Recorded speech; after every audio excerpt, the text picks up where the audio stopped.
I personally think that this is going to be really quite successful. I think that the Russian forces have beaten up very badly.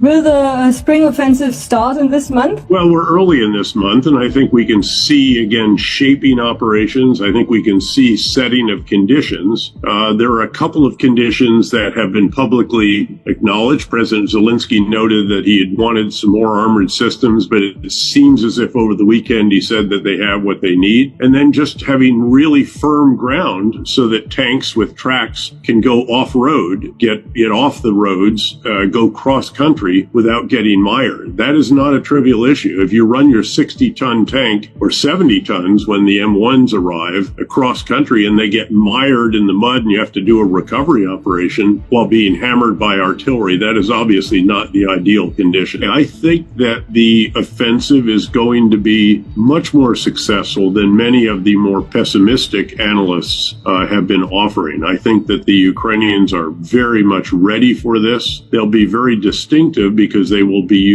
employing Western tanks, Western infantry fighting vehicles, Western wheeled armored vehicles, and so forth, in large measure for the first time in this war, certainly in this number. I think the Russians will prove to be more brittle than the expectation is. Keep in mind, these units have been in combat for over a year, many of them. They have not been pulled offline to reconstitute by having forces replaced, equipment replaced and repaired, and then doing training before they go back. They just get individual replacements to fill the gap. They're not well trained, they're not well equipped, they're not well led. And I think that these Ukrainian forces, which are well trained, are well equipped, we are going to break through. And then you might see a real dynamism to the battlefield that could give real opportunities to the Ukrainians to exploit.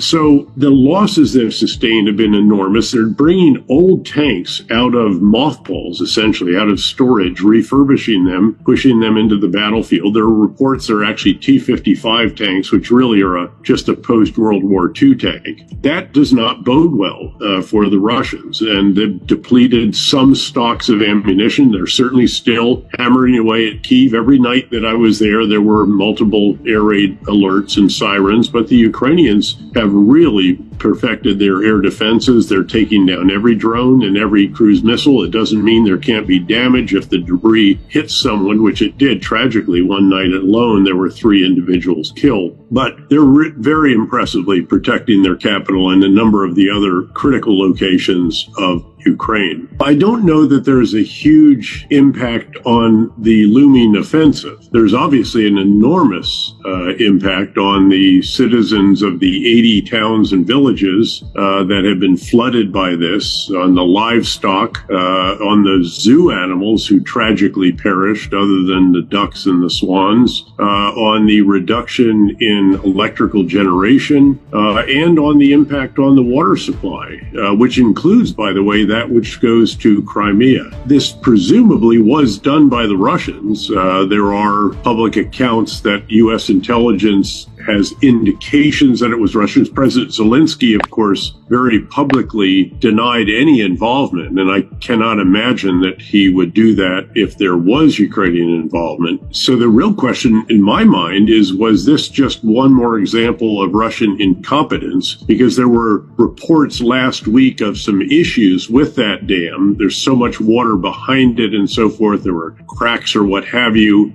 Or did they literally blow the dam up, thinking that somehow this might delay the offensive or disrupt it in some way? But I don't think that that is going to be the case. Well, the significance of this is that it's a major distraction for the Russians at a time when they were trying to celebrate the final victory in Bakhmut, the city that they've largely destroyed. There's still a tiny Ukrainian element that's defending a remnant of that. But of course, that was one of the major objectives of their winter offensive, the rest of which objectives were not achieved. So really the big picture here, and we shouldn't lose sight of it as we focus on this little skirmish by these militia elements, the Legion, which again are pro-Ukrainian Russian, all Russian forces that have certainly distracted affected the Russians. There are elements that are having to respond to this as we speak. But the big picture is that we're in a moment of transition. The Russian winter offensive has culminated. It did not achieve all of its gains. The final, quote, victory in Bakhmut notwithstanding. And oh, by the way, on the flanks of Bakhmut, the Ukrainians have been counterattacking and taking those back from Russia. And you have the head of the mercenary Wagner group, Prigozhin, who's saying that he's going to withdraw his forces from Bakhmut and give them 2 months of retraining and relaxation and so forth. So a very tenuous situation there, even as they are claiming this great seeming victory. But what we should look ahead to, of course, is this looming and very important Ukrainian counteroffensive. What we've seen so far are counterattacks. The counteroffensive is hugely important. This will use the additional Ukrainian brigades that have been trained and equipped largely now with Western tanks, infantry fighting vehicles, artillery, and so forth. And there is an enormous amount riding on this. I personally think that this is going to be really quite successful. I think that the Russian forces have beaten up very badly. They're no longer cohesive. They're not coherent in terms of command and control. Russian commanders have been replaced every few months. You have individual replacements that aren't well trained, aren't well equipped. The units, again, are not very well disciplined, and they're going to have to withdraw under pressure of this Ukrainian offensive, the most difficult possible tactical maneuver, and I don't think they're going to do well at that. The Ukrainian forces, on the other hand, they have not been in combat for 15 straight months the way the Russians have. They've not sustained, these units have not sustained the losses that the Russians have. They've been in training in Germany, Eastern Poland, Ukraine, UK,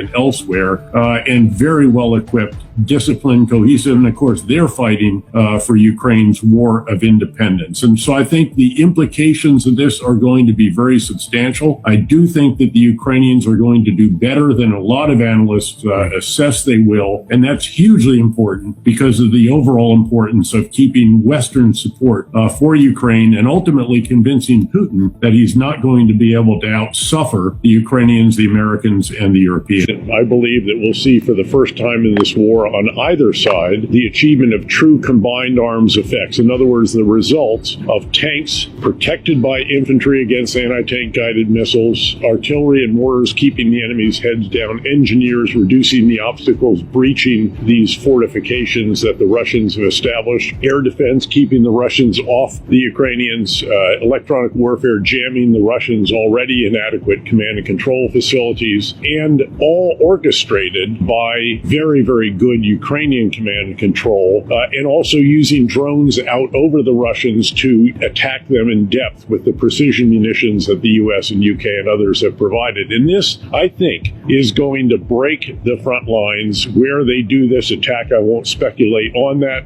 although the Ukrainians have publicly stated that their objective, of course, is to sever that ground line of communications that enables the Russians to go along the southeast coast into Crimea. And I think this is going to be impressive. We achieved combined arms effects, say, during the fight to Baghdad when I was a 2-star general, and it's terrifying for the enemy. And the difference this time over, say, what happened in Kharkiv last fall, where the Ukrainians did carry out a very successful attack, is that when the lead elements culminate after 72, 96 hours, it's as far as you can physically go. There are follow-on forces that will capitalize, that will exploit and maintain the momentum